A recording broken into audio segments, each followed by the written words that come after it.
Did you know you can perform 7 different math operations in the Unity Inspector? You don't need a calculator to add things up, or subtract, multiply, divide, and more. If I want to move the cylinder minus 3.75 on the x-axis, I don't have to figure out what 2.053 minus 3.75 is. I just type minus 3.75 and hit return to let Unity do the math for me.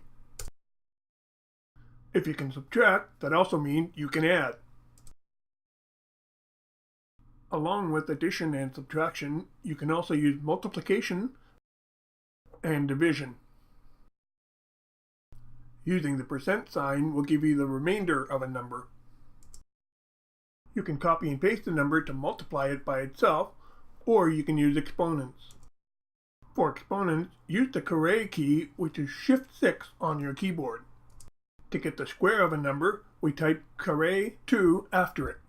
To get the square root of a number, we use the exponent, but with the fraction 1/2. To do that, I use brackets after the caret symbol.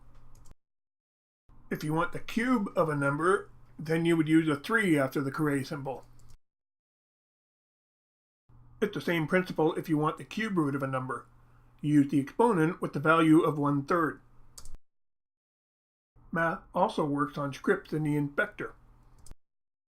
If a variable accepts float values, you can perform math inside it. You can also use math where you have integer input, but there is a catch. You can't enter decimals, and operations that result in a fraction will always round down to a whole number as shown. This can cause problems when using multiplication or division. We know 50 times 1/2 is 25, but because of rounding down, 50 is multiplied by 0 instead of 1/2. There you have it. Addition, subtraction, multiplication, division, remainder, exponents, and root calculations in the Unity Inspector. I'm Mark Sweeney. Thanks for watching.